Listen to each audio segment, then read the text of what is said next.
All praise belongs to God, Lord of all worlds. Peace and blessings be upon our Prophet Muhammad, his family, and all his companions. When God wills something, he only says to it, be, and it is. Now look, there are very important points in this verse. God has real manifestations through all his beautiful names. With his name Creator, he gives existence, and he keeps that existence going. From tiny particles to suns, stars, galaxies, whatever there is, he brings it all from non existence into existence. And after creating it, he still keeps it standing in existence. Think of it simply. If I lift a stone from the ground, I have to keep holding it for it to stay in the air, right? If I let go, it falls. In the same way, of course, only as an example, God brings creatures out of non existence, but for them to continue existing, His creating power continues to act. If that manifestation stopped, if God let go, so to speak, things would return to non existence. So then, what does it mean that God says, be, and it happens? Does He create with His power or with a command? Here is the beauty of it. Creation is so easy for His power, so effortless, so free of burden, that it is expressed as if He merely commands and it happens. Like when we say, He just touched it and it was done. Does the skilled craftsman really make something only by touching it? No, he uses his knowledge, skill, and strength. But because he is so skilled, because the work is so easy for him, we say he touched it and it was finished. A tailor when he first starts, and a tailor after 40 years, are they the same? Of course not. After decades, the work becomes like second nature. His hand moves and the thing comes out. Still, he is doing it with knowledge and skill, but the ease makes it look like a command. So when the Quran says God says be, it points to the infinite ease, speed, and obedience of things before His power. Things do not resist God. We struggle with matter. It is heavy, hard, sharp, distant, fragile. But who gave matter all those qualities? God did. So how can those qualities resist the one who gave them? That is why the whole universe, huge beyond imagination when you look outward, and tiny beyond imagination when you look into atoms, is created and run with perfect ease. That ease itself shows the perfection of God's power, knowledge, and will. And this command be is not something that happens once in a while. Creation is happening every moment, everywhere. Every second, every particle, every living thing is under that command. God has placed laws in the universe, laws of creation, laws of nature, the great divine order. Science studies those laws. All the sciences, all the discoveries, all the patterns people find in nature, they are trying to read that great divine order. But nature is not the creator. Nature is like a mirror. It reflects the divine law. God appoints the nature of things by His will, then creates their outward existence by His power. The particles of earth, water, air, the particles in trees, eyes, ears, hearts, God makes them obedient to the duty He gives them. They follow His creative command. A bee takes the form God wills. An animal takes the state God wills. A seed becomes what God wills. All of it is under be, and it is. Now there are four great places of manifestation on earth, like thrones, where God's acts shine strongly. One is earth. Earth is the throne of preservation and life. You put seeds into soil, and the soil protects them. Then life springs out from everywhere. crops, fruits, trees, life bursts from the earth. So earth shows God's names as preserver and giver of life. The second is water. Water is the throne of grace and mercy. Rain falls and mercy spreads. Gifts come out of it. Water is mercy, really. The third is light. Light is the throne of knowledge and wisdom. Light, electricity, waves, all these subtle things. Through them, God's knowledge and wisdom shine in an amazing way. The fourth is air. Air is the throne of command and will. And our subject here is command, isn't it? So in air, the divine command appears so brightly. Look at sound. You say one word into the air. You say, in the name of God, and instantly that word is multiplied in the ears of everyone listening. If there is a microphone or a broadcast, the same sound can be created in countless places. With radio, the air of the whole earth can become like one reciter. A person recites the Quran in one place, and through the air thousands hear it. One voice becomes many voices. It is not that the sound just travels by itself in some independent way. God creates it according to the laws He placed. Just as He creates fruit on a tree, He creates words on the page of air. Air is so obedient to the command be that every particle is like a soldier waiting for orders. That is why the Quran sometimes speaks as if the work of power comes through will and speech.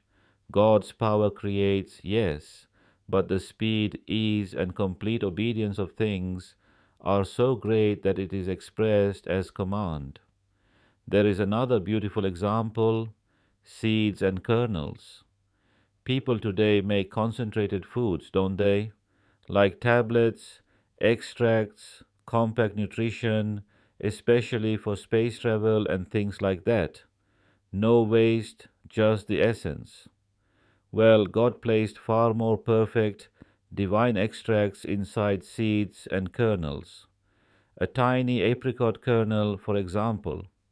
Inside it are the recipes, the measures, the program, what we might call codes today. You can keep seeds in a drawer. Whenever you want, you place one in the soil, and God creates from that tiny box a whole tree, then fills it with apricots and offers them to you. How wise, how beautiful, how generous is this act! The Quran says, the Creator commands, and it comes into being. Not because there is no power involved, but because the power works with such ease, speed, and abundance that command is the perfect expression for it. Now let's come to another verse. Glory be to Him in whose hand is the inner dominion of all things, and to Him you will be returned. Notice, it does not simply say all things are in His hand. It says the inner dominion, the inward reality of things, is in His hand. This word opens many knots. The universe has two faces like a mirror. One face is the outer face, the side we see. This is the side of ownership, the visible world. It is like the colored side of a mirror where images appear. The other is the inner face, the side turned directly to God. This is like the bright, clear face of the mirror. On the outer side there are opposites, beautiful and ugly, good and bad, small and big, heavy and light, easy and hard. We say illness is ugly, health is beautiful. We say one thing is good for us, another is bad. We say an atom is tiny and the sun is huge. But on the inner side, the side facing God, everything is clear, clean, direct.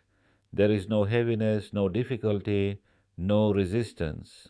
Small and big are the same before Him.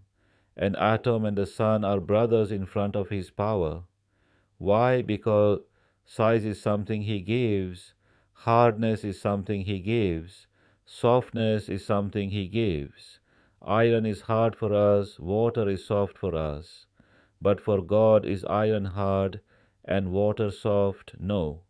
He gave iron its hardness, he gave water its softness. How can the quality he gave become an obstacle to him? For us causes matter. To boil water we need fire. To grow a tree we need soil, water, sunlight, time. We live in the outer side, and we must respect causes. But on the inner side, everything is directly connected to God. Fire does not independently boil water. God creates the fire, God creates the water, and God creates the boiling. Causes are curtains. They are not partners. This is also how we should look at miracles. A prophet asks for a miracle, and God brings a camel out of a rock. We say, how can a camel come out of a rock? Well, whose hand are the particles of the rock in? God's hand. Whose hand are the particles of a camel in? God's hand.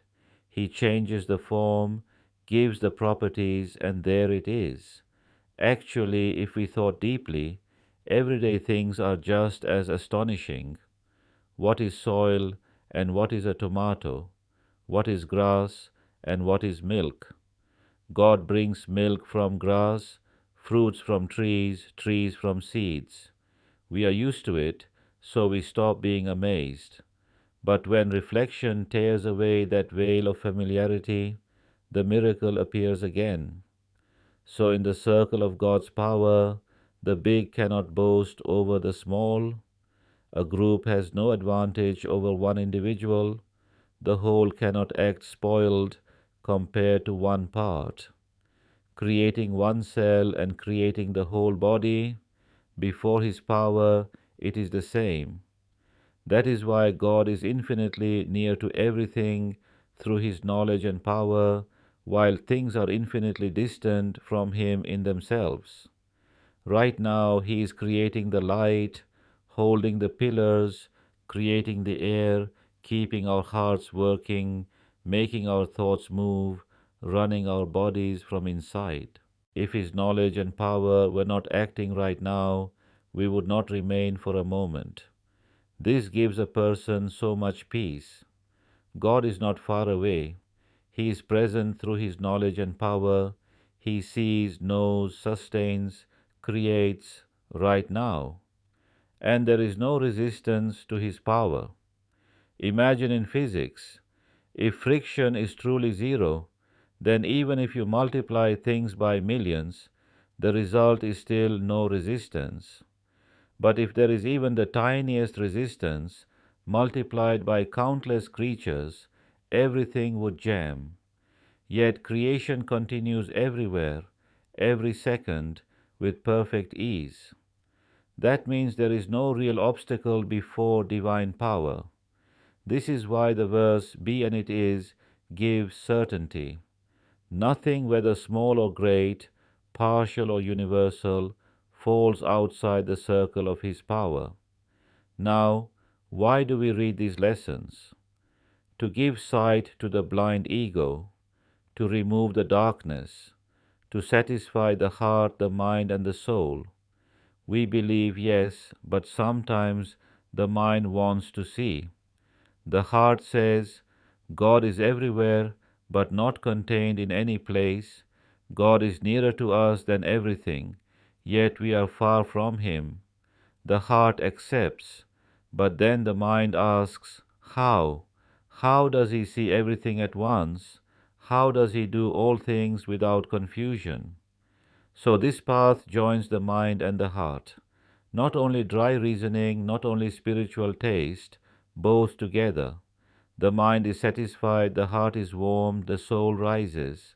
Earlier scholars often walked mostly with reason. Spiritual paths often walked mostly with the heart. But the way of the companions was both. The truths they believed in the heart, they also witnessed with certainty. These lessons aim for that, to make the heart's faith visible to the mind. And first of all, These lessons convince one's own ego. That is very important. We should read like that too, not first for others, first for ourselves. Oh, my ego, are you satisfied with this? Do you still object? If you didn't understand, let's read it again. That is how a person benefits. You see the gaps inside yourself, and those gaps are filled. This is why these teachings are so strong. If a lesson can fully convince the commanding ego and remove its doubts, then it can stand against the collective misguidance of this age. Because today doubt does not only attack small details, it attacks the foundations: belief in God, prophethood, resurrection, the hereafter. In the past, faith was mostly protected. People trusted the great knowers. If a saintly scholar explained a matter, people accepted it without demanding every proof. But now denial comes, dressed in science, and stretches its hand toward the pillars of faith. So every level needs its cure, and the Quran's method of examples is a mercy for this age. Through examples, far truths become near, scattered matters gather together, high truths become reachable like climbing a ladder, hidden realities become visible through a window. Take resurrection. A great philosopher once said, "Resurrection is known by revelation, reason cannot reach it." He tried to prove it through his own measures and could not. But the Quranic way says, look at spring. In one spring, God creates not just one human species, but hundreds of thousands of living species. He revives the earth. He brings countless creatures back in order, beauty, and abundance. The power that does this every spring can certainly raise humanity on the day of resurrection.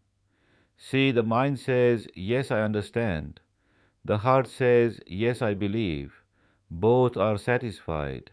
So these writings are not just imagination, they are confirmation. They are surrender, faith, witnessing. Not imitation, but verification. Not merely information, but seeing. Not a separate claim, but proof inside the claim. The aim is not to replace the Quran, God forbid. The aim is to understand the Quran. These lessons explain and prove Quranic truths. That is why we read them. And when these truths are explained like this, not only the mind, but even imagination, suspicion, the ego, desire, everything has to surrender. Even the devil has nothing left to say. He gathers his things and runs away, in a manner of speaking. May God allow us to read, understand, live, and benefit from these lights.